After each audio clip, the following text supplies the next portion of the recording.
John Pulsipher, 1827–1891. Autobiography, 1827–1891. Autobiography of John Pulsipher. I, John Pulsipher, was born in the town of Spafford, Onondaga County, State of New York, North America, on the 17th of July, 1827, this being the year that Joseph Smith got the plates which contain the Book of Mormon. When I was 4 years old, said book was published and one copy came into our town. Father got it and read it. He, with the neighbors, Elijah Cheney, S. Roundy and others, would sit and read and talk day and night, till they read it through and through. They believed it was brought forth by the power of God, to prepare the way for the second coming of the Son of Man. It was just what they were looking for. The Church of Jesus Christ was organized on the 6th of April, 1830, in the state of New York. After the angels of the Lord restored the priesthood to men on the earth, elders were ordained and sent to preach the gospel to the world. The first elder that came into our town, viz. Jared Carter, baptized father and mother and the children that were old enough, and a number of the neighbors organized a branch of the church, ordained father and elder and left him to preside over it. This was in January, 1832. Father sold his farm to prepare to gather with the saints. We moved twice in 2 years, and in March, 1835, we moved to Kirtland, Ohio. This was the longest journey that I had ever traveled. It was 330 miles. In 10 days we arrived safe, to the stake of Zion, saw the prophet Joseph, the commencement of a city, and foundation of a temple. Father got some land and built a house about 1 mile from the temple, so that we could be at the meetings and hear the instruction that was given by the prophet and apostles. I was baptized when 8 years old on Sunday, between meetings, by Elder A. W. Babbitt, in the presence of crowds of witnesses. We worked at farming, shingle making and helped build up the city and finish the temple. All seemed to go smoothly, without much trouble till after most of the authorities of the church got their endowments, when the devil set his forces to work to see what they could do. Mobs gathered on all sides. The first elders of the church had to get away the best way they could to save their lives. They sent for their families and went to the church in Missouri. In the winter, November, December, and January of 1837, Father went on a mission to Canada. I was a little over 10 years old.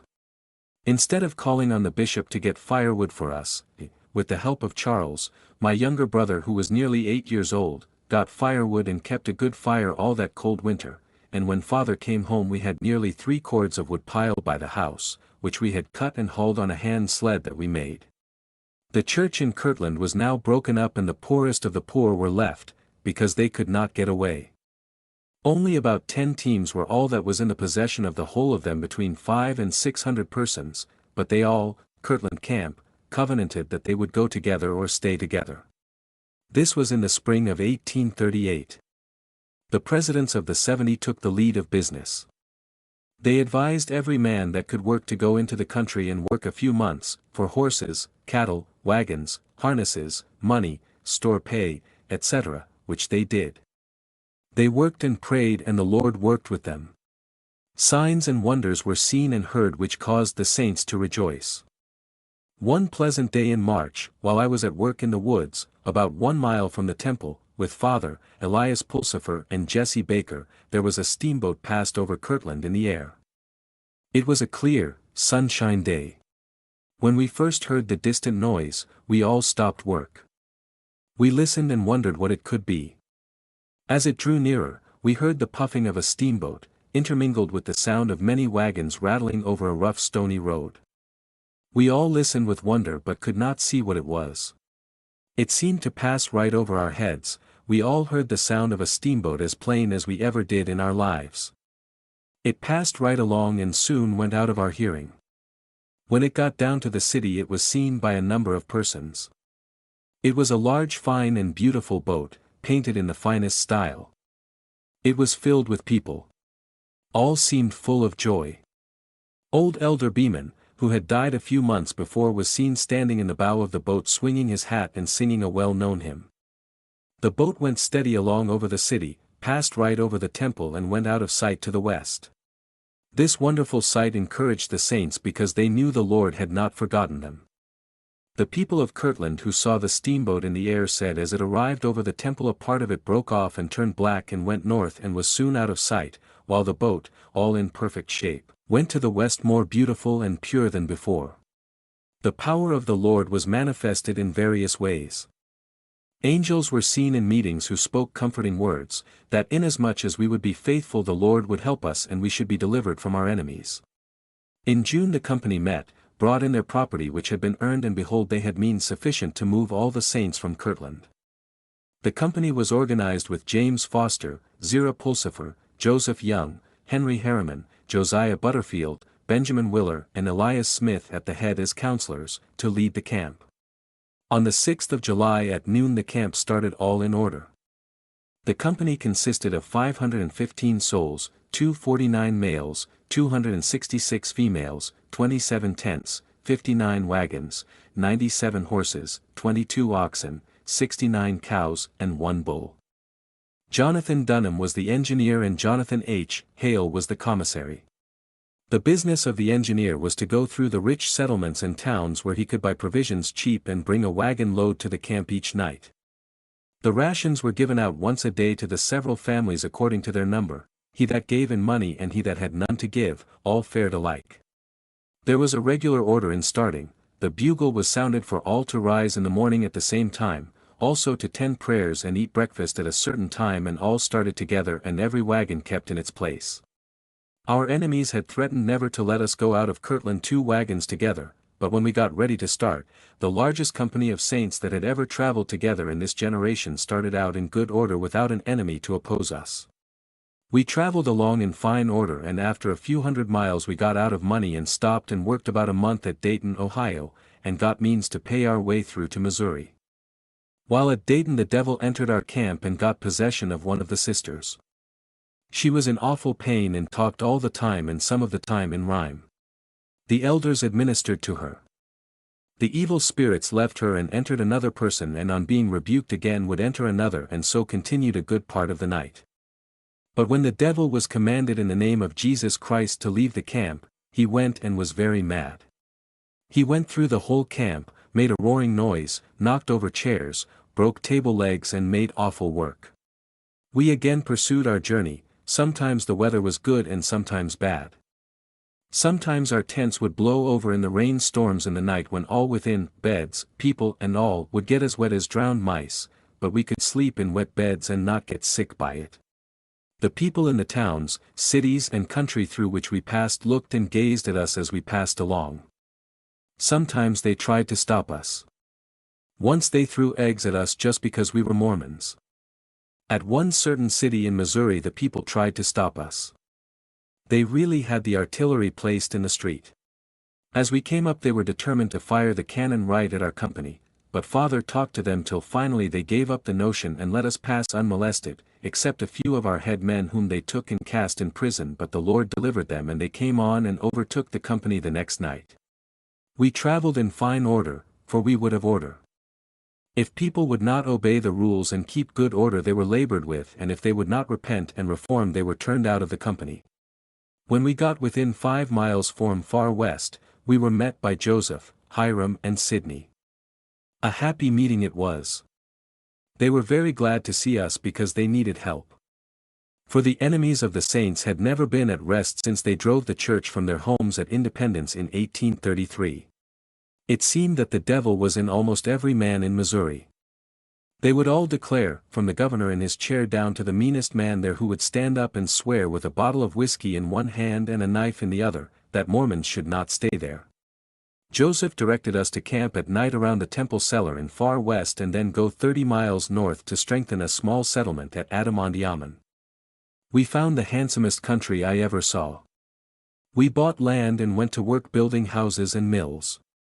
The mobs raged all over the country, stealing cattle and horses, burning houses and driving people from their own homes, sometimes killing men and abusing women to an extent unknown even among savages.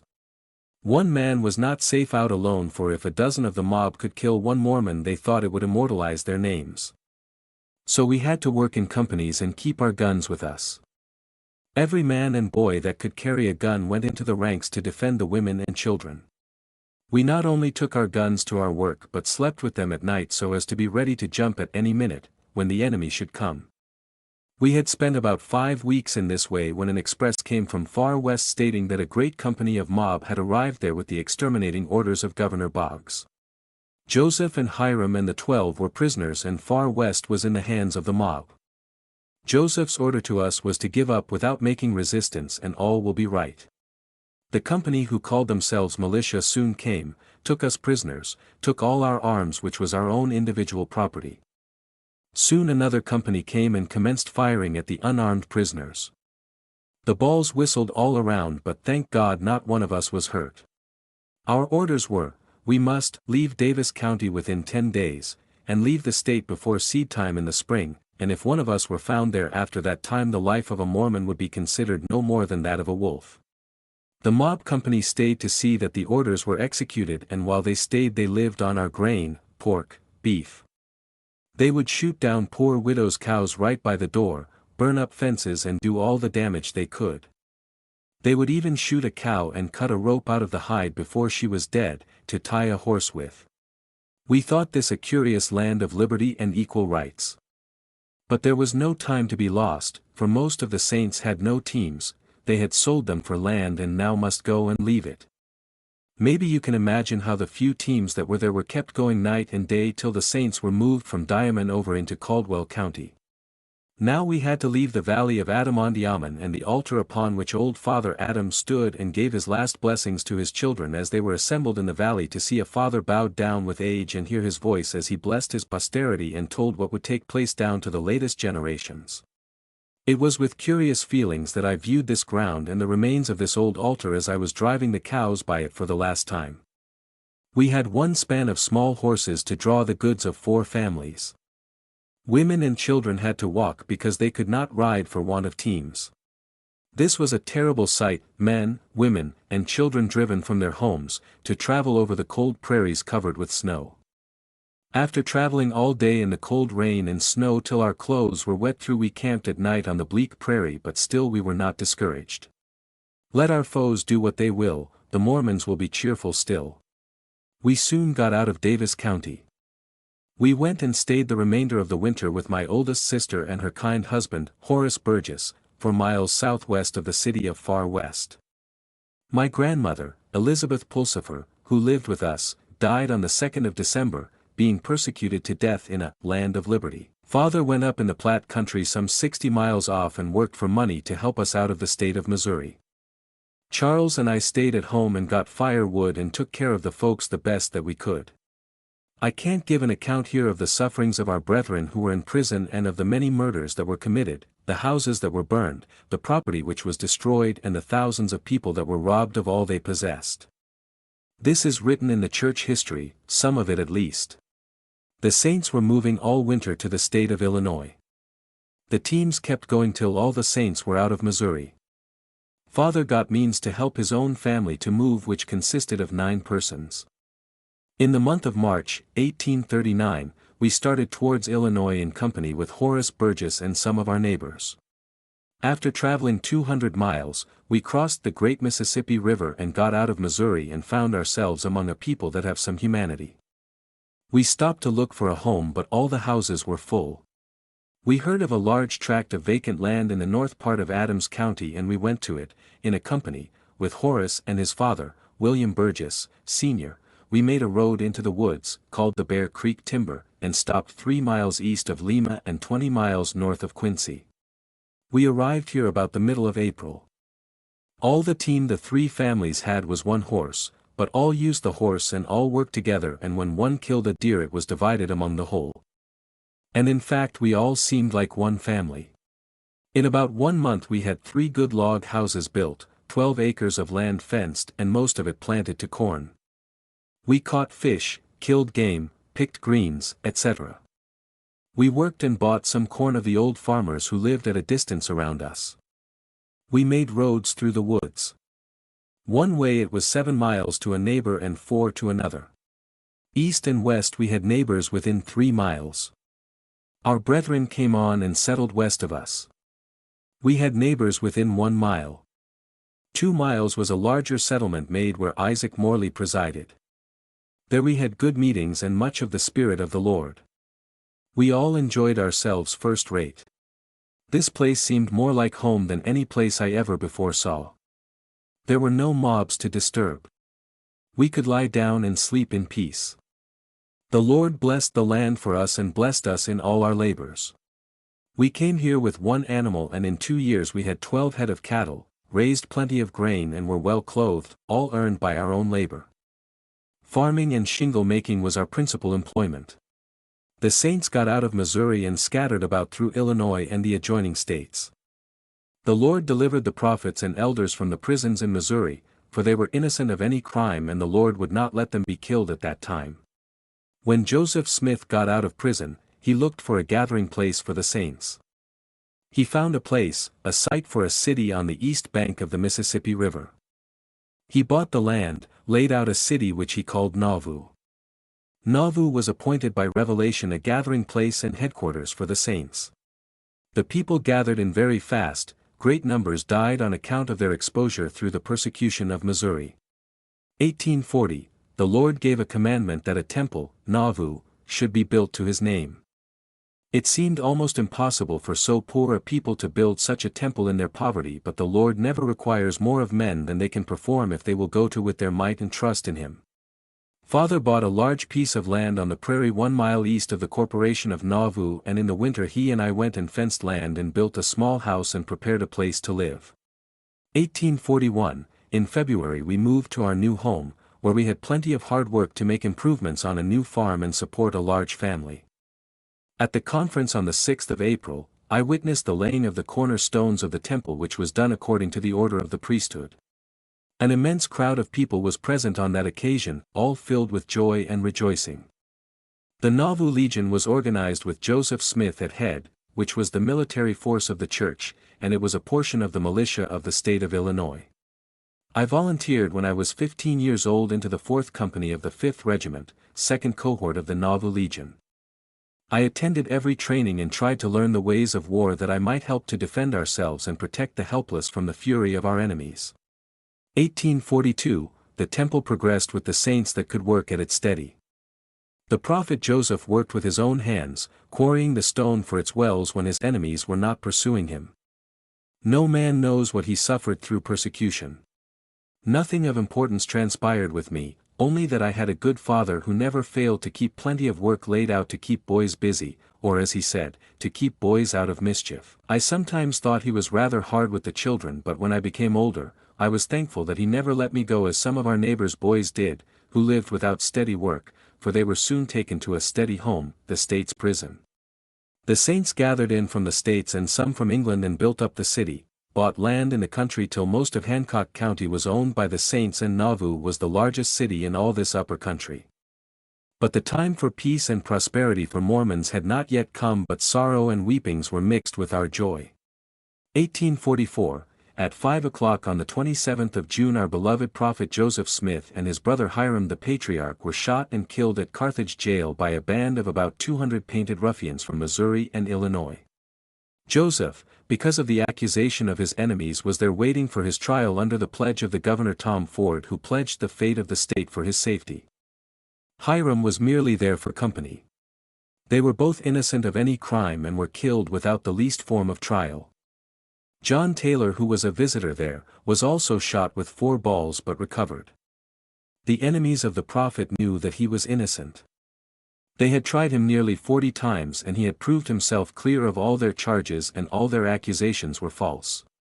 They were heard to say, "The law will not touch Joe Smith, but powder and ball will." Thus 2 of the best men that ever lived were killed, and the whole nation is accessory to their death, because the murderers have boasted through the states of their heroic deeds, and the first one of them has never been punished for committing that murder, and what is still more strange, is that no man has ever been punished in the United States for killing a Mormon. But I believe it has been so in all ages of the world. We have no account of a man being punished for killing a prophet of the Lord. Some of the great men of our nation thought that if they could kill the prophet it would stop Mormonism. They knew that unless they could stop the spread of the gospel it would turn the world upside down, and Joseph Smith would be at the top, at the head of the nation, because he had proposed a policy of government which would be for the general good of the whole nation, and his views united the people, and they were about to elect Joseph Smith the President of the United States. Now these great men who were in office knew if he was elected they would have to work for a living and not get $25,000 a year for being president and not doing anything for the good of the people.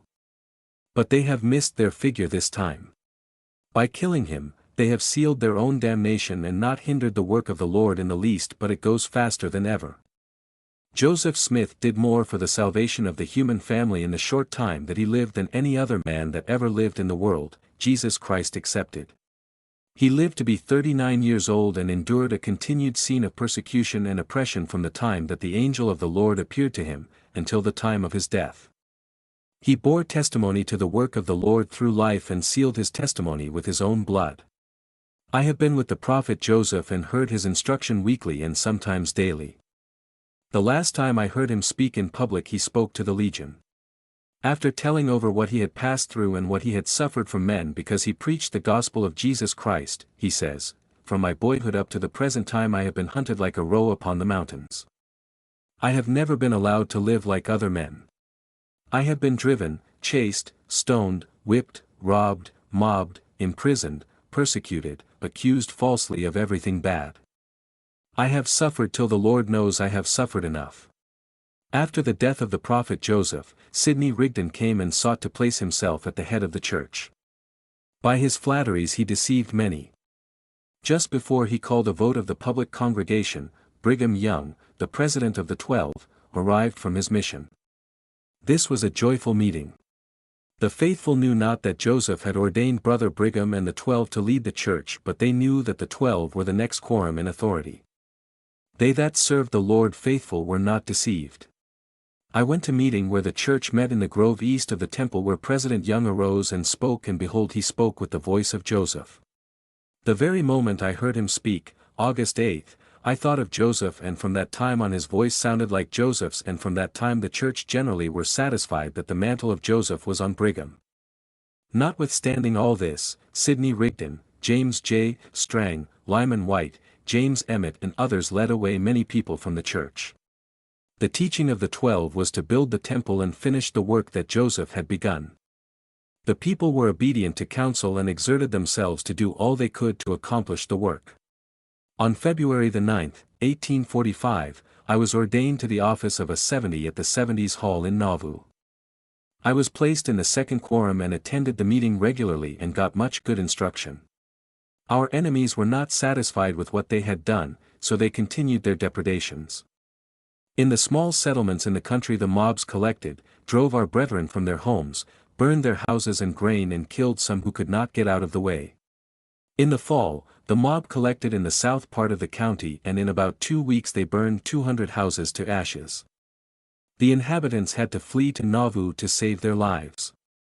A great amount of grain and property was destroyed, cattle and hogs were stolen and killed almost without number. Old Father Durfee was shot and killed by the mob while he was trying to save his property from the flames. Many others died from exposure after being robbed and driven into the wood. Their sufferings were so great that they could not endure it. The saints gathered into Nauvoo, labored and toiled to finish the temple. Our enemies at the same time were planning to drive us from our city and from the United States. In the fall the temple was dedicated to the Lord, thus far completed. Prayer pronounced by President B. Young. The building was finished with the exception of a little inside work which was done during the winter. Seeing that the church could have no peace in the United States just because we were saints, our enemies were allowed to rob, mob, plunder and drive us from the pleasant homes that we have worked so hard to make. Not satisfied with that they would kill without cause and without fear. All seemed combined from the head of government down. There was no peace for Mormons and no man punished for murdering them. Seeing this, President Young and the 12 gave orders for the saints to prepare and in the spring start into the wilderness, to a place where we can hide up among the mountains till the Lord shall execute judgment among the wicked. This was joyful news to all saints.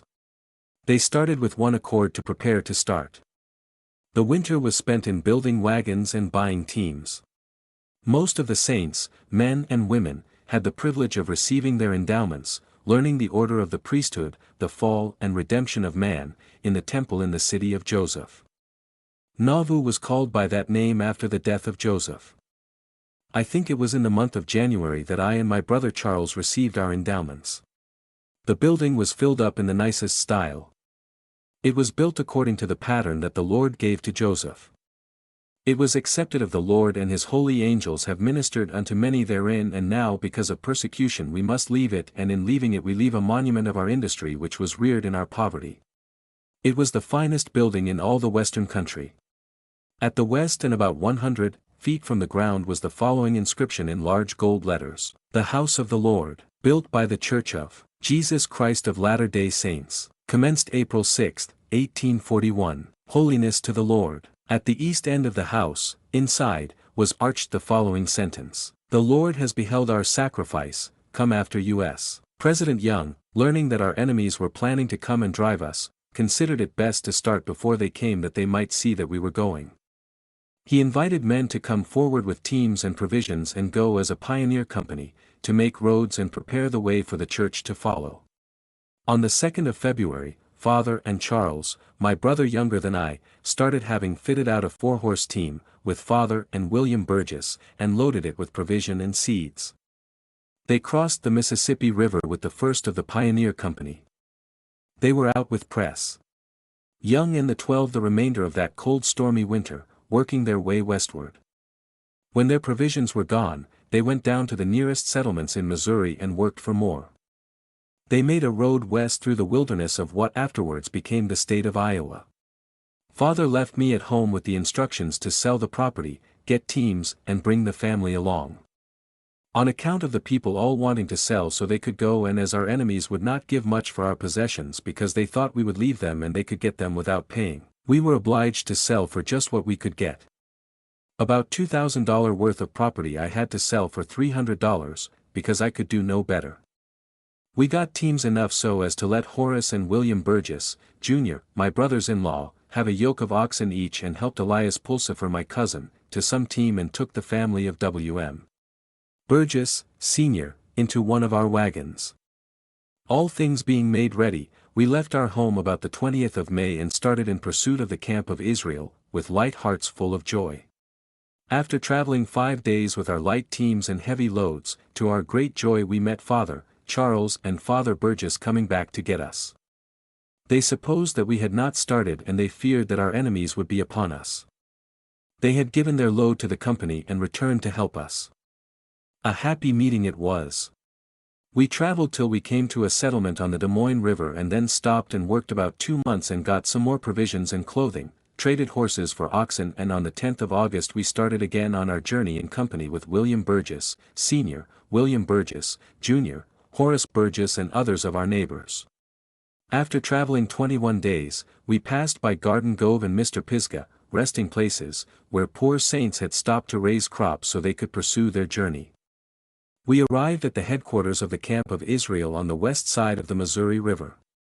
This was the 1st of September. The saints were scattered from Nauvoo to this place, and many had not started because they could get no teams. Just before our arrival at this place the government officers had been to the camp with orders for 500 men to go across the deserts and mountains to help the United States fight the Mexicans. This was a scheme instituted at the head of government to destroy us while we were fleeing from persecution. They thought the men would not leave their wives and children to perish on the prairie and go across the entire continent to fight the battle of a nation who had sought their destruction all the day long. So, thinking that we would refuse to obey such an unreasonable order, thereby they would have a pretense to come upon us and kill us for rebelling against the government. President Young, seeing through the whole plan, soon raised the required number of men, who left their families and friends among savages without houses and with but few days' rations. Under these circumstances these men bid farewell to the camp of the saints and started, under Gentile officers, traveled on foot, lived on less than half rations, worked their way across trackless deserts and stony mountains without shoes, suffered hunger, thirst, and fatigue, yet they murmured not. The Lord was with them and gave them strength in time of need. Had I arrived soon enough I expect I should have been with that company, but I was at work at another place and they were gone before I heard of it. This was rather a trying time to have 500 of our best men taken, leaving their helpless families as well as the widows, the sick and lame that were on our hands before. The able-bodied men that were in camp were few compared with the invalids and widows that looked to those few men for their support. Seeing that it was impossible to cross the Rocky Mountains with such an unwieldy company this fall, President Young selected a place to stay through the winter.